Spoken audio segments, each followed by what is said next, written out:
in the result of this meeting, but let them try. So then later on, no citizen of Ukraine would have any doubt that I, the president, did not try to stop the war when I had a chance, small as it was. 152 civilians, including at least 14 children, have been killed. The unit moves cautiously through the outskirts of Kharkiv. Their goal, to seize a nearby military airfield and factory. Their slow progress makes them an inviting target for Ukrainian defenders hiding nearby. Suddenly, an ambush. The Russians fall back, their soldiers trying to shelter behind their Humvee-type vehicles.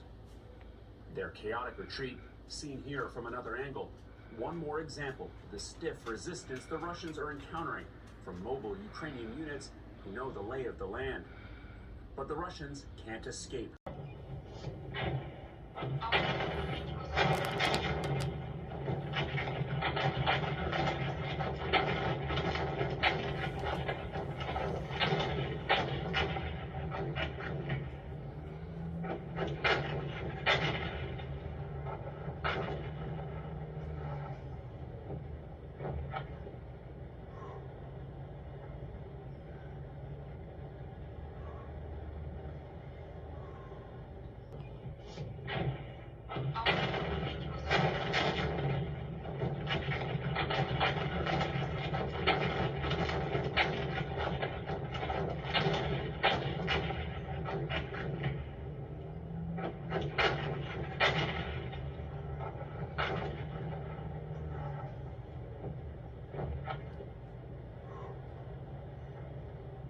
Killed in the firefight.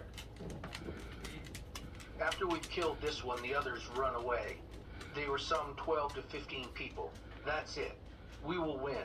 They won't take Kharkiv. They have run back to where they came from.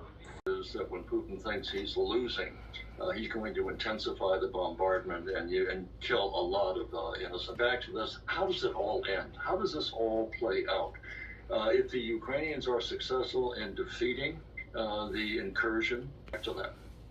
And if he is successful, will he then so decimate the Ukrainian population? Sort of reminds me of what a Roman historian once said about the Roman Legion. They made a desert and they called it peace. Will he make a desert out of the Ukrainian population, the people, and call it peace? Is that something that he is willing to do at all stake? So Pamela, I look at this, it's almost as if President Putin has a chicken bone caught in his throat. How does he get it out?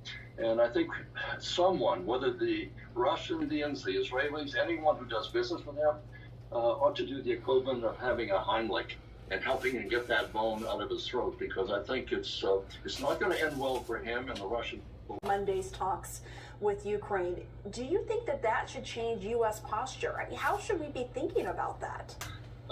President Putin has indicated he wants to go back to 1997. My fear is that he's going to take us back to 1914 and the beginning of World War I, a different posture. But I think we have to be alert to him because he seems to be on a messianic mission to restore glory. He's brought shame to Russia. He has now put Russia in a position of having its people blocked from you're seeing in Russia itself, with thousands of people taking to the streets. As if they're fearless because they may end up in the gulag. Cause for a reflection upon the United States. So these kind of threats, when we have some people here in America saying we should be siding with Putin, they are sending a lesson for all of us, as well as Ukrainian people, inspiring the world. So are the Russian people taking to the streets. So to the extent that we see more of this,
вот сейчас они ту прошла, ее отрезали, сейчас вот это следующее подходит, это ее следующее.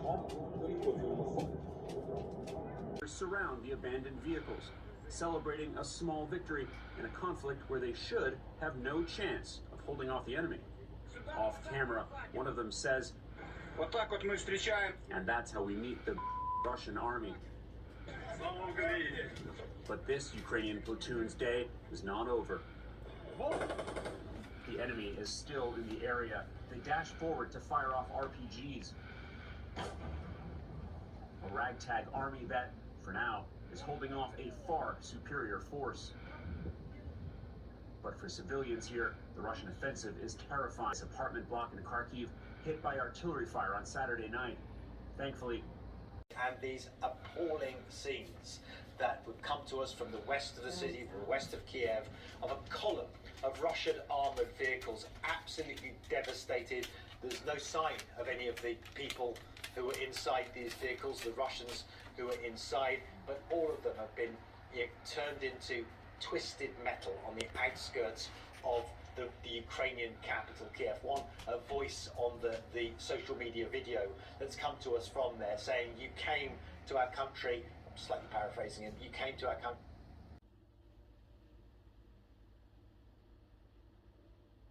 Еще пока что не зашкварились. Я хочу, чтобы вы просто включили свои мозги, солдатики, и подумали, куда вы идете. В многомиллионный Киев, из которого по вас будут ебашить с каждого окна. Вы целый месяц мерзли в своем ебучем Ростове для того, чтобы приехать сюда и сдохнуть в Киеве. Я вам скажу так, вы еще даже не начинали дохнуть. Вы думали, что украинцы это хохлы, которые будут встречать вас цветами, а они встречают вас джавелинами.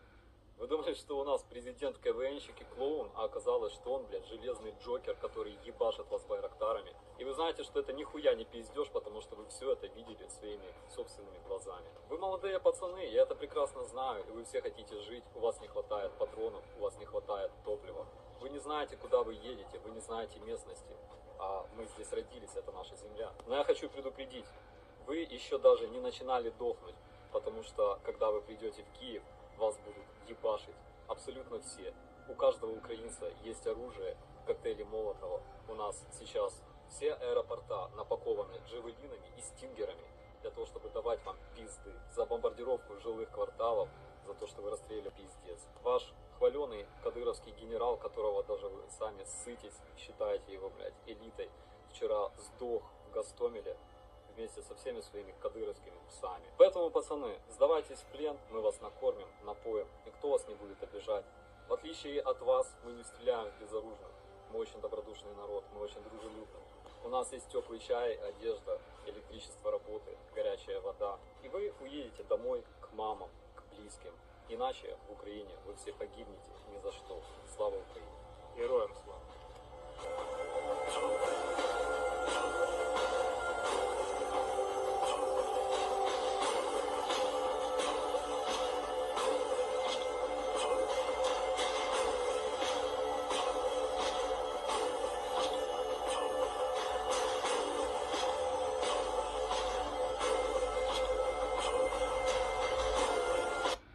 Попасть здесь или как? Попытались попасть, но мы отбили Николаев. Понятно. You're saying the Russians tried to come in last night, but the town of Mykolaiv beat them. And you can see what that looks like here. Машины, дырно. Смотрите. Saying, look around here. I'm asking him, how do you feel living here, looking at all this? Использовать, сколько гражданских пострадало, это... Look at this damage around here. Shattered glass, but not dented. The anger here. Towns would gladly be occupied, and what Russia's end goal is overwhelming firepower they did not pass.